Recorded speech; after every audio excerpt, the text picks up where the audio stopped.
Welcome back. I'm joined now by one of my most favorite guests. It's Chef Joe Baker, who, as always, has something amazing in store for us. What are we gonna cook today, Chef? So today we're gonna make creme caramel, or down here we call it flan.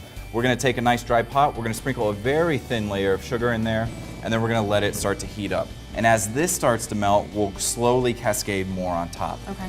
You'll see me shake it occasionally. I'm just trying to get it to melt evenly. So we're starting to get good melting going on. We'll continue to sprinkle thin layer. So for a quarter cup, we're gonna do this in about 3 separate additions. Now, I'm not overly satisfied with the color. I want it to be just a little bit darker, because remember, the darker the caramel, the more flavorful it is. But we're very close. So I'm satisfied with this color. You can see it's clearly a caramel. We'll go ahead and turn off the heat. We have our ramekin. It doesn't need to be sprayed or anything, and we'll just pour our caramel right in there. Now, this caramel has to set. The best thing to do is actually to leave it at room temperature. It'll set in about 5 minutes. Once it's set, we can carry on with the rest of our recipe. Now, usually you would have to wash this pan because of the sugar that's in there, but because it's all going to the same place, I actually endorse using the sugar that's in there to further enhance the flavor of your dessert. So to this, we're gonna add milk. Now you'll see the milk will start to cook the caramel. Now over here we have sugar, eggs, and an egg yolk. So Kandace, if you'll whisk those together for us. Sure. What we're trying to do is what the French call blancher. It means to blanch.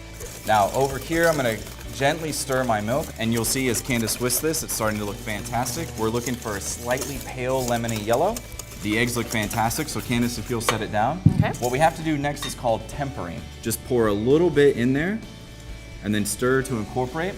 That hot milk will raise the temperature of the eggs and the sugar so that they won't curdle on us. And then as she incorporates it all, we'll continue adding, usually in about 3 additions. And then we'll let it sit in the bowl for a minute. Kandace, if you'll pour a little bit into our ramekin for us, right on top of the caramel, go ahead and fill it up as full as you'd like.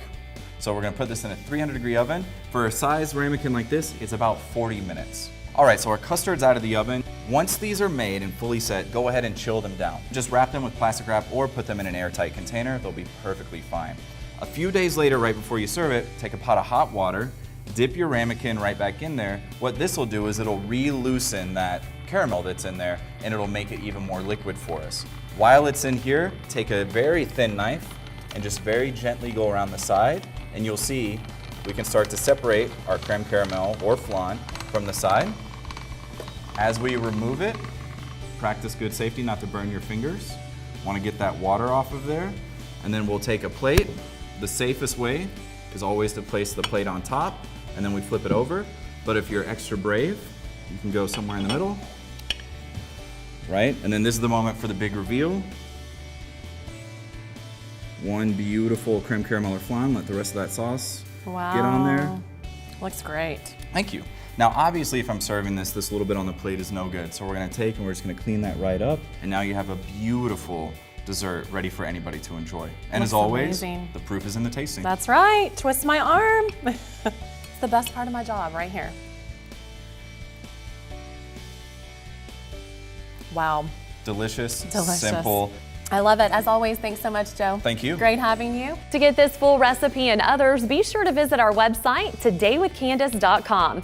If you'd like to learn more about Joe and his culinary creations, check out joethebaker.com.